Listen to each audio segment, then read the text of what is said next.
The Conspiracy of Crowns.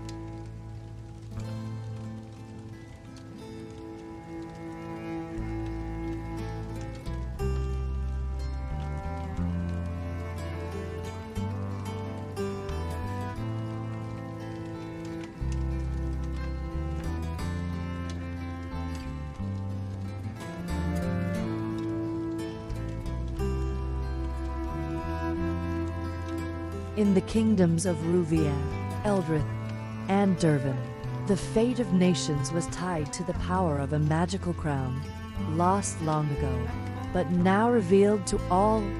The crown, according to ancient tomes, could control the forces of the universe, alter the destinies of kingdoms, and even change the course of history.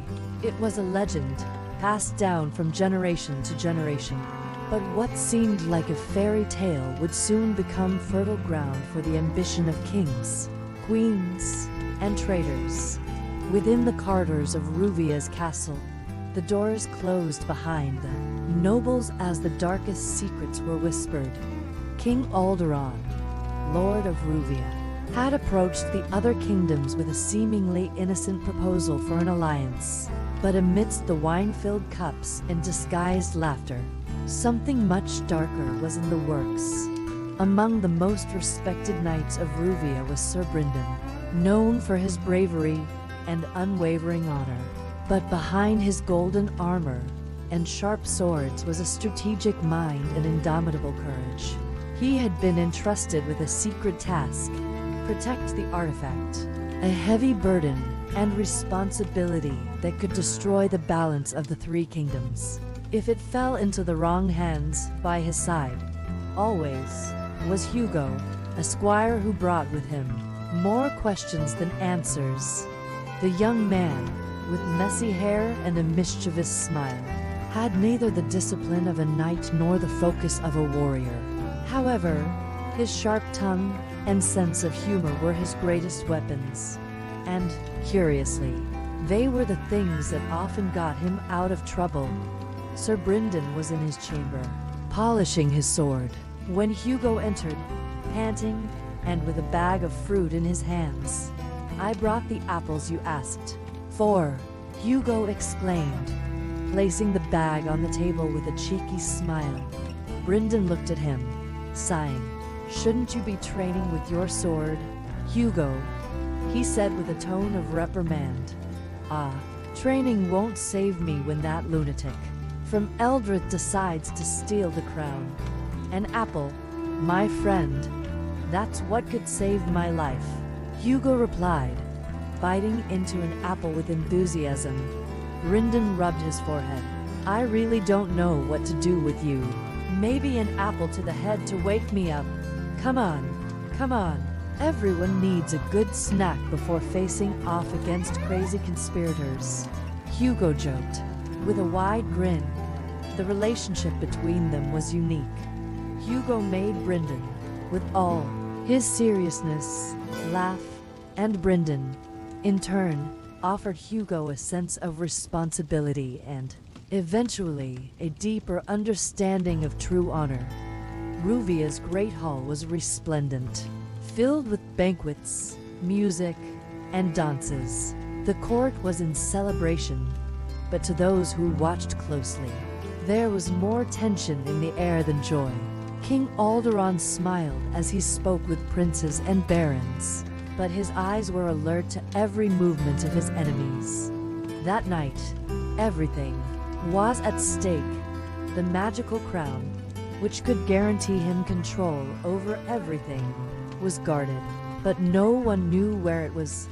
Brynden and Hugo, disguised among the courtiers, were there on a mission to ensure the crown was kept safe, away from spies. While Brynden observed with sharp eyes, Hugo did not miss the chance to provoke any noble who was distracted.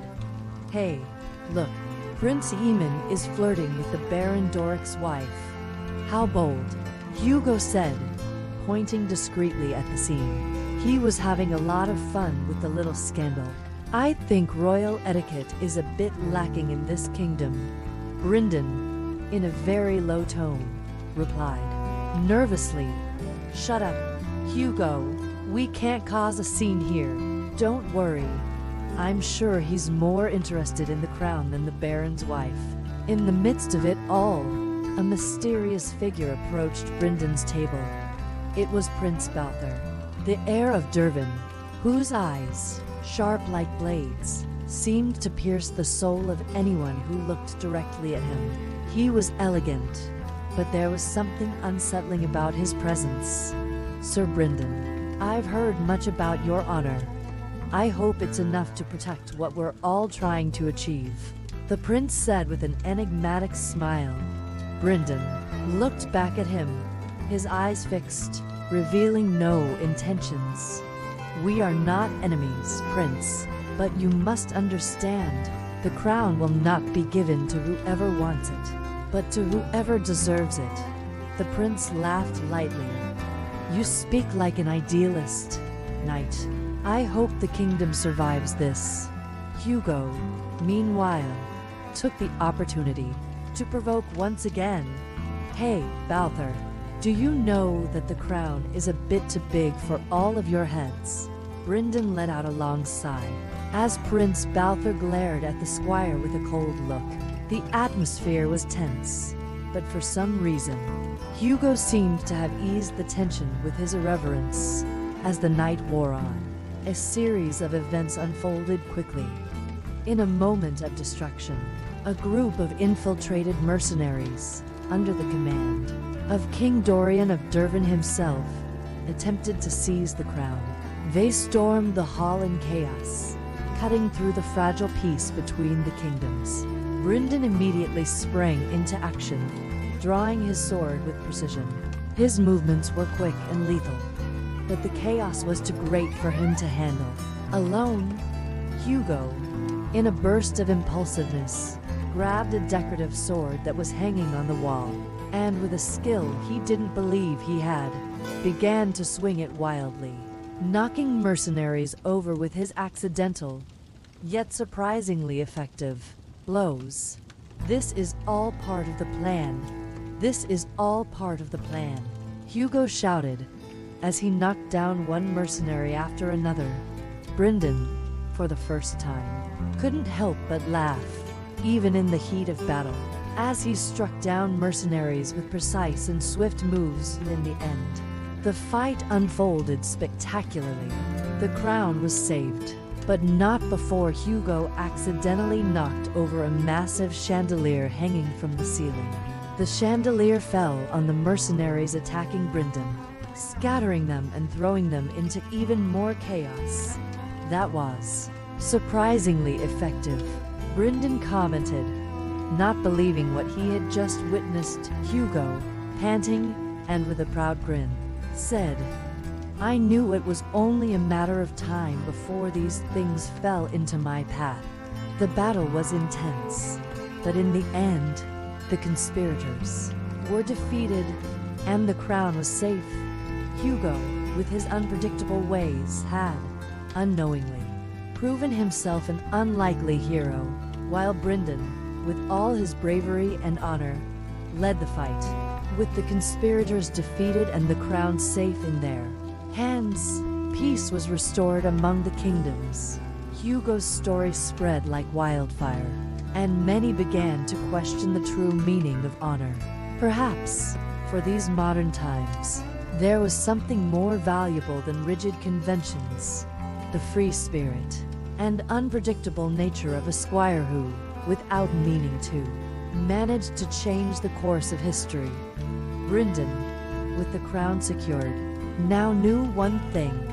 True power did not only lie in the magical crown, but in the people who, even in the most chaotic situations, managed to protect what was most important.